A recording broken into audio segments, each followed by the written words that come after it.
I had to come on today because whenever I start seeing a trend with client after client, then I know this isn't just the people coming to me. This is a thing happening right now in the collective. What I'm going to talk about today, I just got off the call with, have been experiencing where they're trying so hard to make something work.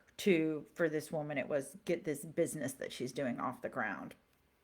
And actually, two of the clients this week, it was about business. They're working so hard that it's actually blocking their results because actually the hard work is not the way forward for them. It's not the path forward. Case in point, when I was birthing my first daughter, there's this point in the labor process called transition. And after you go transition, that's when your body starts pushing to push the baby out. Now, I was doing a home birth with my midwives, and I thought I had already gone through transition because the experiences were so intense. And so I was trying to push the baby out, but the my cervix wasn't open enough. Like it wasn't the time. I don't even know how many hours I kept on thinking, why is this not working like I'm trying? And then we had this moment where my husband was getting freaked out because I'd been in labor for a long time. Everyone was tired. It was 1 in the morning. He was packing a hospital bag. We did not have a hospital bag packed because, in my mind, or maybe I did, if I didn't, he didn't know where it was. So he started packing one. But I think I didn't pack one because I'm like, I'm having a home birth. I'm not packing a hospital bag because I'm not going to the hospital. No offense to y'all who did hospitals, but that was not for me. And so then Ed comes to the midwives and I don't think this is going to work. I think we're going to have to go to the hospital. And I look at them and they're like, yeah, it has been a while, Rachel. And they're like, he has a point. What do you think? And I thought, no, no way. And it was that moment that I was fully committed. And I was like, oh no, we're in this. We're doing it. And then not long after, I went through transition. And that was when I surrendered, I released, and I was like, this is going to happen. And I told my husband, I said, give me 2 hours. If this baby's not here in 2 hours, fine, I'll go to the hospital. But I knew I was like, I got 2 hours to get this baby out. And she was born at 3:53, so I was 7 minutes before the 2 hour mark that she came. And once I surrendered to the point and just gave in to all of that whole process, everything started flowing. The birth happened. I'm not one of those, I had a painless birth because I could meditate so great. That would have been nice, but no, it was painful. It all, once I surrendered and released, and let my body do what it was doing, let me respond however it was doing, and really got out of my head about it. Everything, the next 2 hours were like clockwork. Like I pretty much was in another mental conscious state, another level of awareness. And then, so with my second natural birth that I did, I knew, oh, okay, that was the mistake I made. I was like too much, not only too much in my head, but I was too much managing the process and thinking I knew what was going on when I had never birthed the child before. The second one, everything went a lot faster and I more knew. I still got freaked out at various moments. In fact, I was more fearful with the second birth than the first. And for about an hour, that fear clamped me down and I was so freaked out because when I surrendered in the second birth, in the second labor with my son, for whatever reason, all of that fear came up, and I suddenly thought, what if I can't do this? Like, I actually probably had a longer transition, the transition period in labor, because I surrendered to it right away. But then once I was there, I thought, I don't know how to get out of this. Where's the rope they're going to throw me to pull myself out? Whereas with the transition for my daughter, I don't remember going through transition. I just remember being like, we got to get this baby out. Let's go. But with both, what I do know that happens and what I do when I work with clients is I just drop into my body. I get out of my head. I get really intuitive. I'm really with I feel things in me, and that's how I know things. It took me years. If you've known me for any longer than the last few months, it literally took me years to get to this point to do what I feel like I'm actually naturally good at. For years, I was doing other things, learning other skills. Some people talk about zone of, is it expert and zone of genius? Anyway, there's a level below zone of genius. I was working in my zone of competency for so many years and doing things that I was passionate about, and some of them I was very good at. However, and this happens with many people, this is a classic thing that occurs. The things that we're so naturally good at, it's very hard to understand how that's even a thing that other people value, or that it's even a thing. It's so much of us, and it's so not just easy, but it's so seamless and effortless that the things happen that it's very hard to be like, oh, but work is not this thing because this thing isn't work. So then it can't be the right thing. About a year ago, I did a channeling that I'll link below. Right now, I have linked a reading I did with a client where we were going into what is ease, how do you incorporate rest into your business plan, how do you work in a business that your family has no clue like what you're doing, and how do you create a business when you feel like you're on the leading edge and you don't know what the next step is. So that's the one that's currently linked below. I'll add in, about a year ago I did a channeling about work and how in the next, I'm not quite sure what the timeline is, but probably 5 to 10 years, maybe even 15 to 20 also, the way we view work is going to change, and the way that we conceptualize and experience it is going to change. And at a super practical, like logical level, the great resignation is one example of this, and everything that happened with the pandemic related to work, essential workers, non-essential workers, all of this language, the human collective consciousness is, we're working with this, what does work even mean? And then as I think, I love YouTube, and I love watching some of the greatest YouTube creators, and there are people who get paid to play video games and have other people watch them, and they get the ad revenue from the stream of that. 20 years ago, no one would anyone have paid someone to watch them play video games? I still personally don't like watching people playing video games. The possibilities, as you're probably aware, that are available to us now have never been available before, some of them, or not in this capacity. And yet, our human consciousness is working with hundreds of years of a certain way that things were. Similarly, with farming, for example, there you can create a lot of food with the industrial agriculture model. Doesn't necessarily taste that good. When is the last time you went to a stereotypical like mainstream grocery store, bought a tomato in December, and it tasted good? It looks like a tomato, doesn't taste like a tomato. These big factory farms and industrial agriculture, it can produce something that looks like food, but it doesn't taste like food. It doesn't nourish us like food. However, when you create farms that work with the land, yes, there still is work, there still is labor, there still is input. But when the people plan it out and set up the system to work with nature, you eliminate some of the friction, some of the extra work, and you work with the seasons, and you work with the rhythms of nature, and you work with the natural inclinations.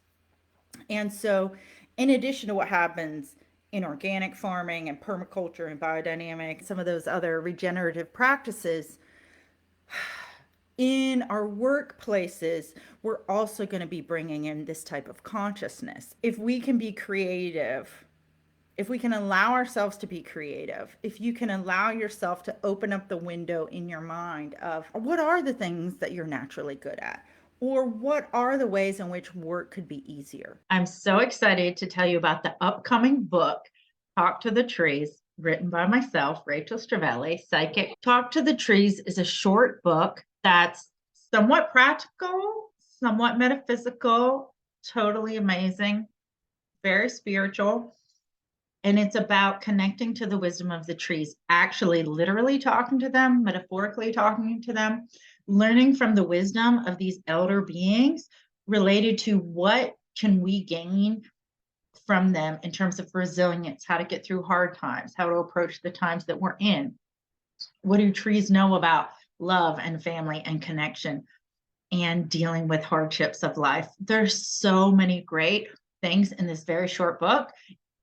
You can buy it at the places linked below. I would love it if you check it out, share it with a friend, buy it for a friend, and spread the word. And some of this is also a having gratitude for and accepting and working with and releasing patterns and beliefs of the past that may not serve us anymore. The idea that hard work is the only way to achieve something, there's something to be said for that, but there's also something to be said for when you're following the work that actually comes most easily to you, then you can do that work, you can have that calling, you can do that inspirational thing. It might not be inspirational because the energy flows through you more. Even though it took me several years to be like, oh, wait, I'm a psychic. And actually, I could just make this what I do. Like, this could just be my job now. It took me a while to get there. But in the process of getting there, internally, my motivation kept me showing up, doing things, making iterations, revising and tweaking and following what to me felt like this path that, or this calling that was where I was going to go. This process over the course of several years, if you're in my very close personal circle, you know that I've had 4 years of sleep issues because of my child. And my oldest child wasn't a great sleeper either. So, physically, mentally, parenthood has not been the greatest experience for me. And yet, it also, one, offered me the opportunity to explore what I'm doing as a stay at home parent and gave me all these great challenges that pushed me to what am I going to do when I have free time away from my kids. It's an amazing thing of when my daughter was napping, she'll be 9 in about 2 weeks. When she was little, when she was napping, which she stopped napping way too early. If you know me from then, I complained about that for at least a month, but I got over the bitterness of it. When she was napping or when she was occupied, I was interested in business. I was interested in writing. I was interested in personal development or spiritual growth or all of these things. These things were pulling me forward. I was working on a novel. All of that I was doing not from an external force, but from within. I couldn't not do it. And there were many points over the past couple years when sometimes we're either from sleep or pandemic stuff or other work, home stuff, where I pulled back from, okay, I can't freelance. I can't show up for organic garden coaching sessions. I'm not going to create any workshops because I just need to rest and chill. And yet, throughout all of that, I would look at what have I been doing? What do I want to do? What was working and what wasn't? And throughout all of it, I kept on showing up because of this internal driving force. Yesterday, I was listening to this woman speak. She has bossed a local bakery. And she was talking about when you know that this thing that you're working on is your work for right now. I don't want to call it your life's work because maybe that's too overwhelming for some people of what is my life's work? But when is the thing, the passion and or business that you are pouring yourself into or the career, it takes away that sense of wondering, that sense of restlessness, that sense of, am I doing what I should be doing with my working hours? And it may not be actually that the work is easy, but your motivation and your energy is there. And so it feels easier. So I believe that the whole hard work thing does not, if you believe and subscribe to this old concept of like hard work is the way to do it, hard work is the way to get successful, what doesn't happen is it doesn't recognize that there should be some level of ease within your heart, within your soul, within the way that you are committed to what you're doing. It's almost as if you have a clear conscience about it. So you can work your butt off because you feel and you in a deep sense within that this is aligned with who you are. This is aligned with your nature. And same in the garden or in a forest or within us. When you're working with your own nature, when you're working with your own rhythms, your own inclinations, it's always easier than when you're not. And it's quite possible that sometimes we don't even know the path is. Like I said, for me, it probably took me about 7 years ish of figuring this out. Even though I will say a couple years back, I was like, oh yeah, what I've been interested in spiritual growth, personal development since I was a child. I was reading self help books at 8 or 9. So it's been the consistent through line in my life. And I thought, okay, do I want to work in that field then? And so I started finding my way and how am I going to do this? What do I want to do with this? And that consistent through line for me has motivated me forward day after day after day. But like I said, if it's not, and this is why some business people or some authors, speakers, whoever, talk about working with your passion, because a passion often can sustain your enthusiasm, sustain your motivation, sustain your energy over the long term. However, sometimes depending on how you perceive of what a passion is, it you might have a passion for something. Like I have a passion for reading. I don't yet know will that ever truly be a part of the paid work that I do. Maybe it's just my wonderful hobby that I do. I like putting paint on a canvas. I don't see anybody buying that anytime soon. So those are my passions that are just for me. And even I don't even know if I'd call the painting thing a passion. It's just a delight. The woman I just got off a call with, the client, we were talking about she has this area that she's been thinking, this is what I'm going to create my business in.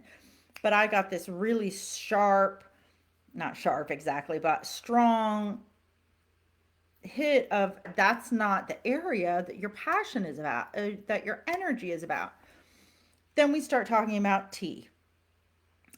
The woman lights up entirely and starts going on. And I tell her, I bet you could tell me about tea for the next 2 hours and not run out of any, you wouldn't run out of something to say. You would still have more to say. And it's easy. Like she loves it.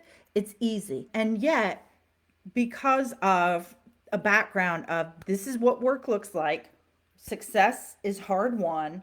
You have to do these many things for it to be this way.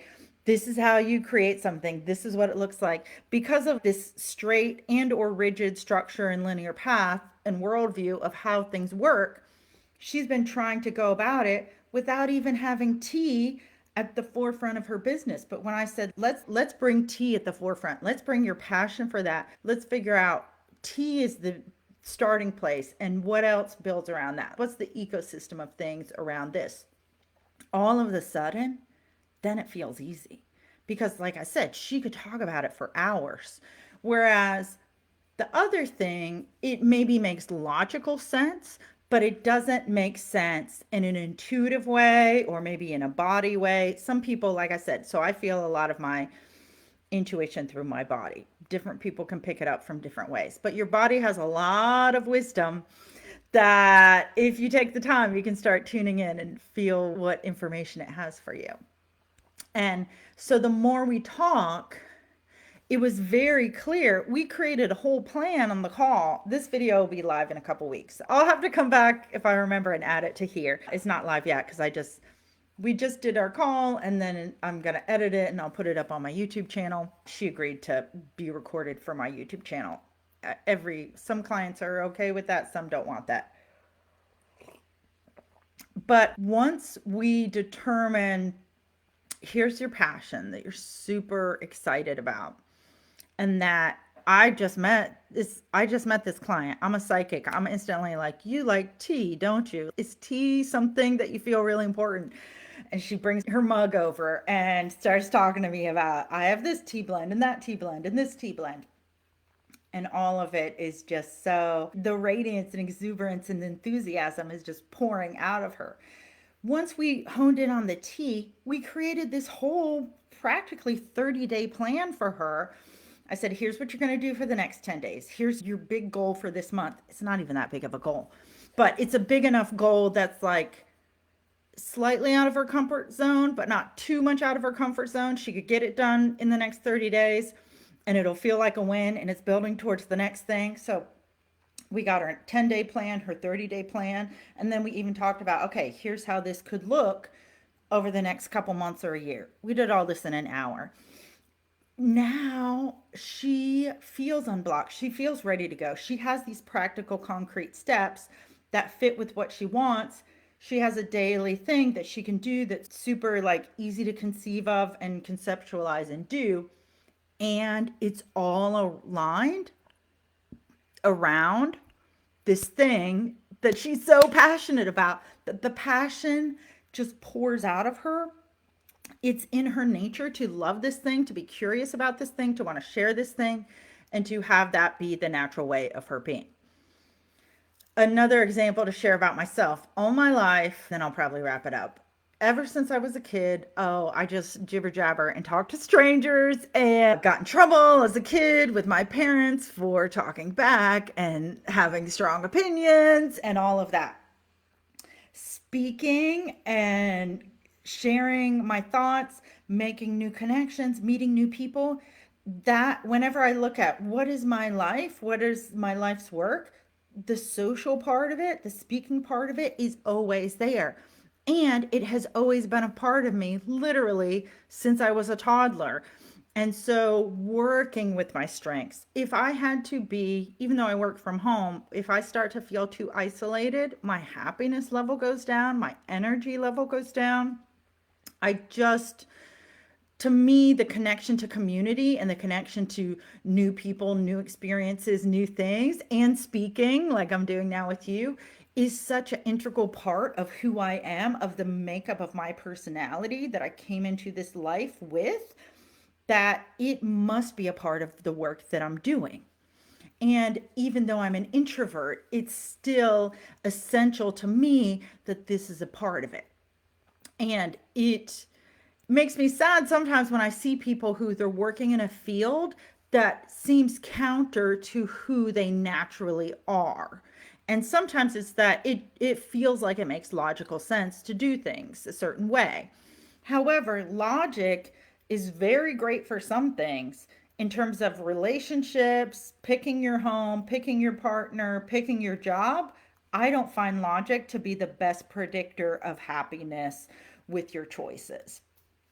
If following and finding what are your natural inclinations, what is your intuition, what are the parts of your job or your business or your career that both feel natural and feel like I just naturally do this because this is who I am, doesn't it make sense then that should be what the work is that you're doing? Like, also in the whole entrepreneurial online business and passion space, they talk about getting paid for you or getting paid for just being you. I would not make a good chef because it's not, I can follow a recipe. I don't want to experiment. I don't want to, I love appreciating it, but it would not be me to start experimenting with things in the kitchen.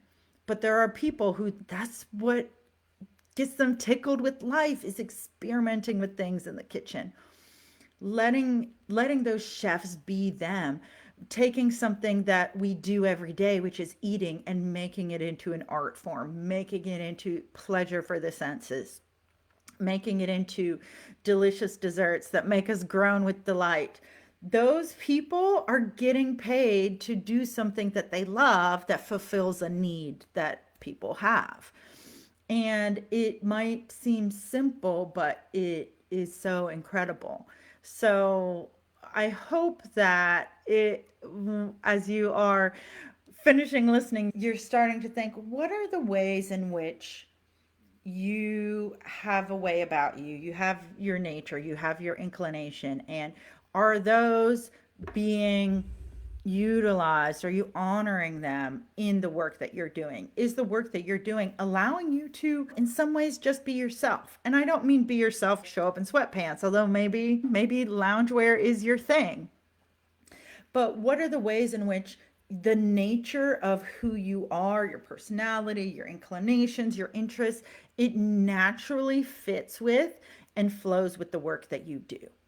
And if you find that it's very much in contrast, I would say schedule a session with me. Let's start finding out. Let's find out in one session what's a more natural place for you to go where it can be easier, it can be more enjoyable, it can be less stressful, because you're going to spend a certain amount of time at work anyway.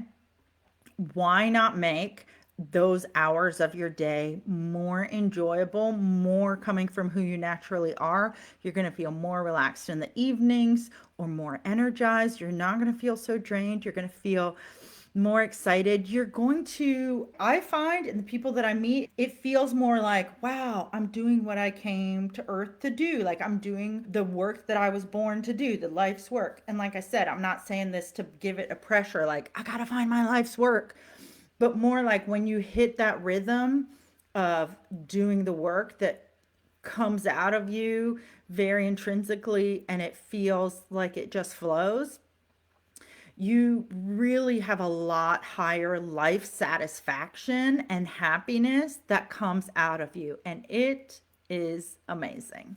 So I said I would share this one video from last year about predictions for what work looks like, the ecosystem of work in the coming years. I'm also going to share a link below. It might have to be when I'm done with this.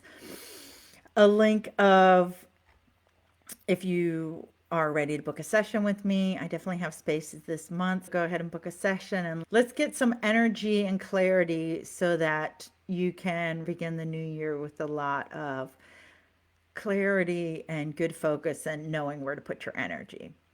Hey, I am here to tell you about my free manifesting short course that you can download below.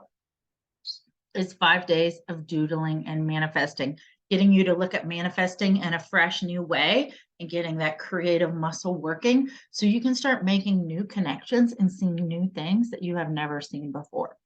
Go ahead and download that free course below.